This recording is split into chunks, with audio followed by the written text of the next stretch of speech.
បាទសួស្តីបងប្អូនទាំងអស់គ្នាថ្ងៃនេះយើងមកសិក្សាតាក់ទងជាមួយនឹងប្រភេទមិនស្មើគ្នាបន្តទៀតដែលជាមូលដ្ឋានគ្រឹះនៃក្រិតជាអញ្ចឹងតាមលំនាំតាមរូបភាពដែលគេបានបង្ហាញនេះយើងឃើញថាប្រភេទនេះគឺមិនយើងផាត់ពណ៌2បាទហើយនៅលើកលាដែលយើងបានពុះទាំងអស់គឺវាមាន4អញ្ចឹងក្នុងនេះគឺខ្ញុំអាចសរសេរបានថា2ភាគ4ដល់ពេលនេះយើងផាត់ពណ៌ប្រហែល3បាទនៅលើ4ដូចគ្នាអញ្ចឹងតាមលំនាំដែលខ្ញុំបានបង្ហាញនេះយើងឃើញថានេះយើងឃើញថា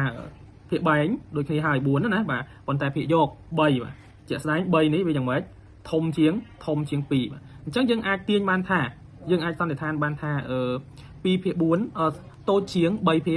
គ4បាទ2ភាគ4នេះ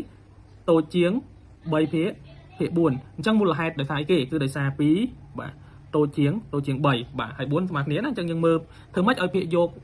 វានឹងសំទោសធ្វើយើងធ្វើម៉េចឲ្យភាគបាញ់វាដូចគ្នាសិនបាទនេះតែយើងមើលទៅលើភាគបាញ់ដូចគ្នាហើយបាទបន្ទាប់មកយើងមើលទៅលើភាគយកទៀតបាទភាគយកហ្នឹងអ្នកណាធំជាងគឺធំហើយបាទអញ្ចឹងយើងមកបន្តមើលលំហាត់ខាងក្រោមនេះទៀតបាទ